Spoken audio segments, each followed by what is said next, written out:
আমাবস্যার রাত, আকাশ কালো মেঘে ঢাকা, মাঝে মাঝে বিদ্যুৎ চমকাচ্ছে। গোরস্থানের পুরনো শিমুল গাছটার নিচে করিম আর রতন কোদাল হাতে দাঁড়িয়ে আছে। বাতাস নেই, কিন্তু গাছের পাতাগুলো অদ্ভুত শব্দে নড়ছে। কিরে রতন, আকাশটা এমন লাল হইয়া আছে কেন? ইসকা দাফুনে কামরা তাড়াতাড়ি সারতে হইব। আমার মনটা কেমন যেন কু ডাকতাছে।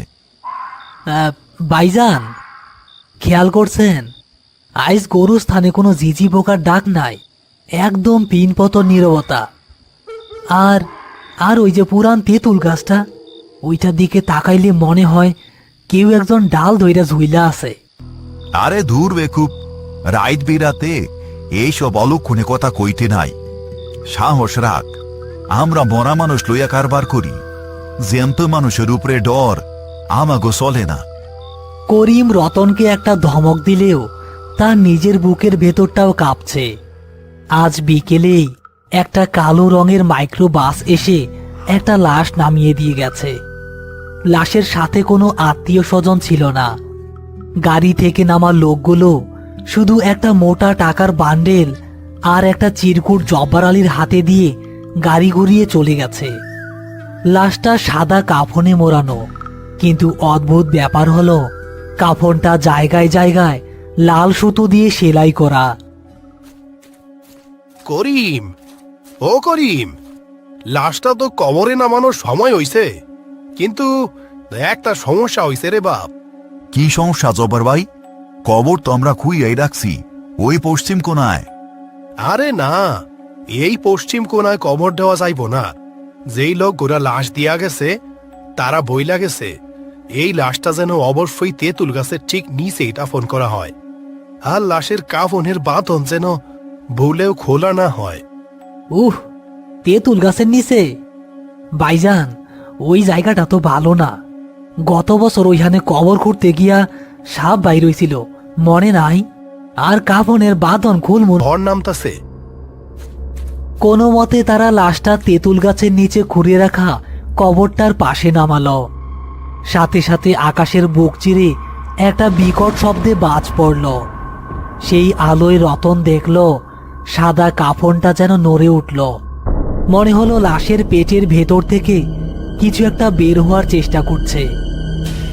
ভাইজান, ভাইজান, লাশটা তো নড়তাছে। আমি আমি নিজের চোখে দেখলাম। আরে ভুল দেখছস, বিজলির আলোয় চোখের ধাঁধা। দর লাশটা কবরে নামাই। করিম আর জব্বার আলী লাশের মাথা আর পা ধরল, কিন্তু যেই না তারা লাশটা কবরের গর্তের উপর ধরল, হঠাৎ গর্তের ভেতর থেকে একটা শো শো বাতাস বইতে শুরু করলো এবং তাদের হ্যারিকেনটা নিভিয়ে দিল।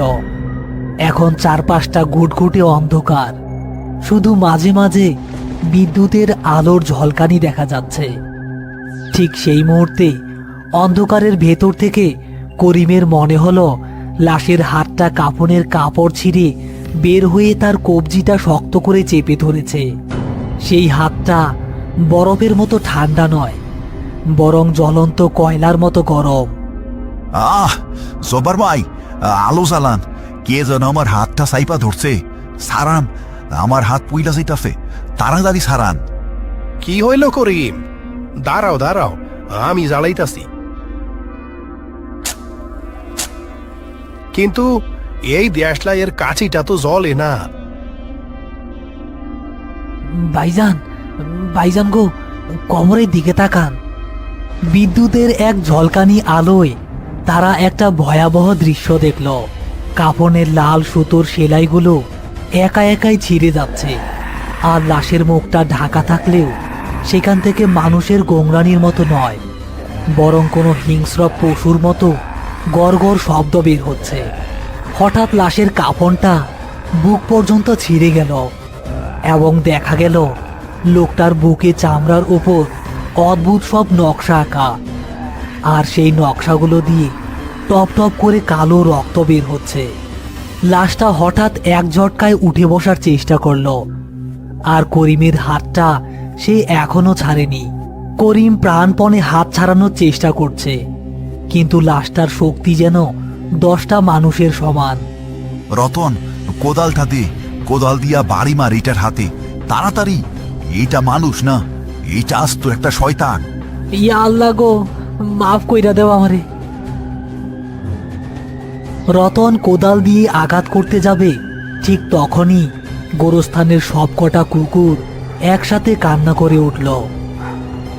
আর তেঁতুল গাছের উপর থেকে এক ঝাঁক বাদুর ডানা ঝাপটে তাদের উপর নেমে এলো। হঠাৎ করেই গোরস্থানে যেন নরক নেমে এসেছে। এক ঝাঁক বাদুর পাগলের মতো ডানা ঝাপটাচ্ছে তাদের 3 জনের মাথার উপর। রতন চোখ বন্ধ করে গায়ের সমস্ত শক্তি দিয়ে কোদাল চালালো। ইয়া আল্লাহ, বাঁচা নামাগো। রতনের কোদালটা লাশের হাতে না লেগে লাগলো করিমের কাঁধের হাড়ের ওপর। একটা বিকট শব্দ হলো, যেন কোনো শক্ত পাথরে লোহা বাড়ি খেয়েছে। কিন্তু এই আঘাতেই কাজ হলো। লাশের হাতটা ঝটকা দিয়ে করিমের কবজি ছেড়ে দিল। করিম ছিটকে পেছনে পড়ে গেল। জব্বার ভাই দোয়া পড়েন, জোরে জোরে দোয়া পড়েন। এইটা সাধারণ মরা মানুষ না। আল্লাহু লা ইলাহা ইল্লা হাইয়ুল কাইয়ুম। রতন, ভয় পাইস না, কোদাল দিয়া ওরে কোমরে ধাক্কা দে।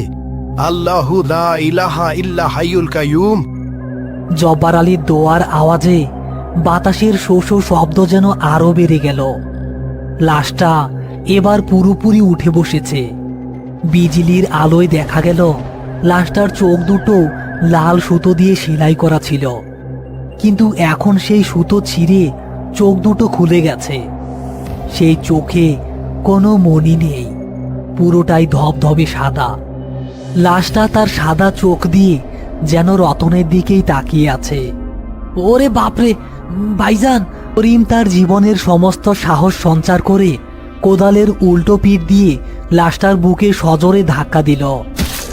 লাশটা একটা অমানবিক আর্তনাদ করে চিত হয়ে কবরের গর্তের মধ্যে পড়ে গেল। পড়ার সাথে সাথেই কবরের তলার কাদামাটি যেন ফুটন্ত পানির মতো টকবক করে ফুটে উঠল। মাটি দেও করিম, জলদি মাটি দেও, ওরে উঠতে দিও না। এইটা কুপুরি কালাম করা লাশ। শয়তান রে দিয়া এর শরীর বাঁধাই করা ছিল। লাল সুতা ছিঁড়ছে বইলাই তো শয়তান ছাড়া পাইছে। বিসমিল্লাহ বিসমিল্লাহ বিসমিল্লাহ বিসমিল্লাহ বিসমিল্লাহ। তারা 3 জন প্রাণপণে মাটি ফেলছে, কিন্তু কবরের ভেতর থেকে মাটিগুলো বারবার বাইরে ছিটকে আসছে। মনে হচ্ছে কবরের ভেতরের কেউ মাটিগুলো লাথি মেরে সরিয়ে দিচ্ছে। মাটির নিচ থেকে একটা গোংরানির শব্দ ভেসে আসছে। রতন, ওই পাশ থেকে বড় পাথরটা নিয়ে আয়, ওইটা দিয়া ওর বুকে চাপা দিমু। একটু খারাপ, আনতাসি ভাইজান। করিম ও রতন ধরাধরি করে গোরস্থানের সীমানায় পড়ে থাকা একটা ভাঙা নাম ফলকের পাথর আনলো। তারা তাদের সমস্ত শক্তি দিয়ে পাথরটা কবরের ভেতর ছুঁড়ে মারল। পাথরটা পড়ার সাথে সাথে একটা হাড় মটমট করার মতো শব্দ শোনা গেল এবং ভেতরের নড়াচড়াটা কিছুটা কমলো। প্রায় মিনিট 10 পর ঝড় থেমে গিয়ে বৃষ্টি শুরু হয়েছে। 3 জনই কাদা ও ঘামে মাখামাখি হয়ে কবরের পাশে বসে হাঁপাচ্ছে। আলহামদুলিল্লাহ, বড় বিপদ থেকে রক্ষা পাইলাম। আমি আমার বাপের আমলেও এমন ভয়ঙ্কর রাত কোনোদিন কাটাই নাই। হ্যাঁ, রক্ষা কি আর পাইলাম জব্বার ভাই। এই যে আমার হাতটা দেখেন। করিম হ্যারিকেনের আলোয় তার হাতটা মেলে ধরল।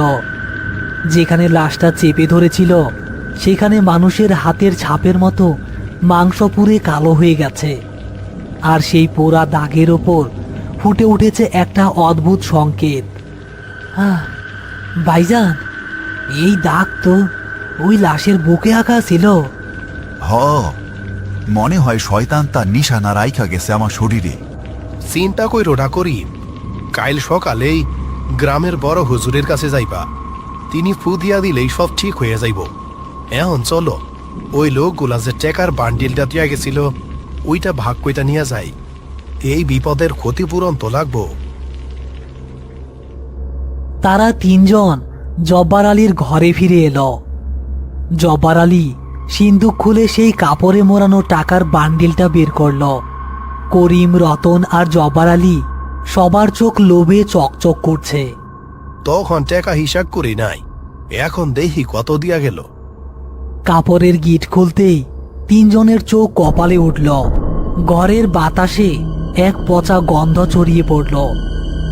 কাপড়ের ভেতরে কোনো টাকা নেই, তার বদলে আছে এক মুঠো ছাই, কয়েকটা পোড়া হাত আর মরা শালিক পাখির কঙ্কাল। আরে এগুলা কি? টাকা কই? টেকা ছিল না রে রতন, আমাগো দিয়া ওরা শয়তানের চালান দিয়া গেছে। আমরা টেকার লোভে পাপের বোঝা ঘাড়ে নিছি। হায় হায় রে, এইটা আমি কি করলাম? আমি যাই না শুই না নাপাক জিনিস গোস্থানে জায়গা দিলাম। হায় হায় হায় হায় রে। ওই দেখেন জব্বার ভাই, জানালার বাইরে গোরস্থানের সেই তেঁতুল গাছটার নিচে অন্ধকারে দুটো লাল বিন্দু জ্বলছে। মনে হচ্ছে কেউ একজন নতুন কবরের উপর বসে তাদের দিকেই তাকিয়ে হাসছে। খেলা শেষ হয় নাই রে রতন, খেলা মাত্র শুরু হইল। এই ডাক আমার হাতে এমনি এমনি আসে নাই।